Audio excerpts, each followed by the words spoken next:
federal election is only 5 days away and the campaign trail is red hot. Where the pollies go, the journalists follow. But do they dance to their tune? Shelley Horton hitched a ride on the Beasley bus.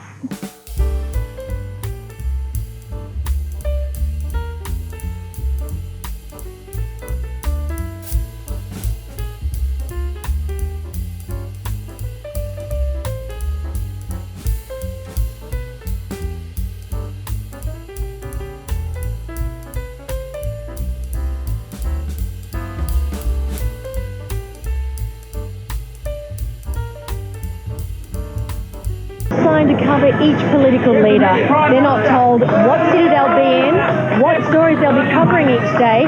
It's a case of follow the leader. You want to know where you're going the next day so you can tell your office, so you can plan what you're doing, so you can plan your bloody wardrobe. But, you can understand why they don't tell you. It's for security reasons, it's to avoid protesters, it's not to tip off Howard's campaign, where you're going. So, yeah, it's understandable, just a bit annoying. You tend to be following people around all over the place, and there's a whole lot of frenetic activity, and then it all stops, and then you're just busy for the rest of the day just filing stories.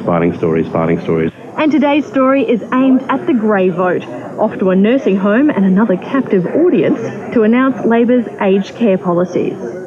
We're also putting $15 million into the home equity conversion program to allow Social Security and Vet Affairs pensioners over 60 in case of vet affairs able to borrow $8,500, up to $8,500 against their home. $40 million of pork barrelling promises later, everyone was back on the bus.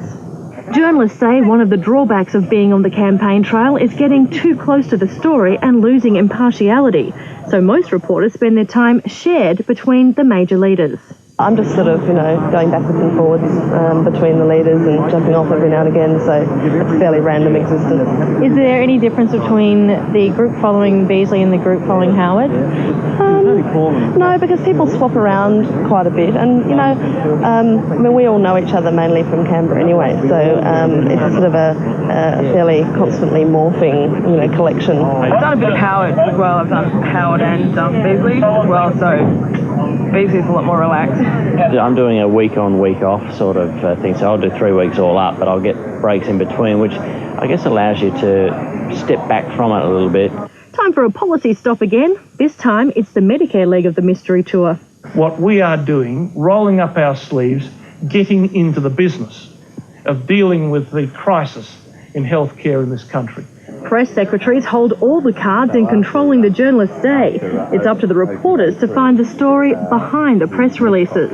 Yeah, it is definitely manipulative, especially when they put you on a different bus to Kim Beasley and then he arrives somewhere before you do to avoid the protesters. But, you expect that, and quite often we'll get our own car and, try and get around it. You're getting fed the same sort of information, and it's so well staged. We go to press launches, everyone gets bussed together, we sit down, we ask questions, it's all very structured. So you get into a very structured environment, which is sometimes what you're not used to back in Canberra, where you're hunting down stories and all that sort of stuff. And they're challenging you and John Howard to restore Medicare to full health. Will you be honouring those letters of offer, or will you be not going through with those programs? Can you say how many people you expect to take advantage of this? Well, can you sort of sum up your own personal feelings about how you're going, say what your highlight was of the week in a non-rhetorical fashion?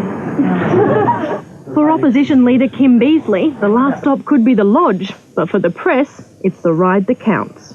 I've only been out a week and a half actually, but it's my 8th campaign, so it's been a while. But you're a veteran? I'm a veteran, yeah. So why do you keep coming back to them? I enjoy politics, yeah. I've been there for 20 years and I really enjoy the issues rather than just doing street news as such, yeah. It's exciting. It gets the days can be very long, the travelling can be arduous, but it's good to be at the cutting edge of what's happening.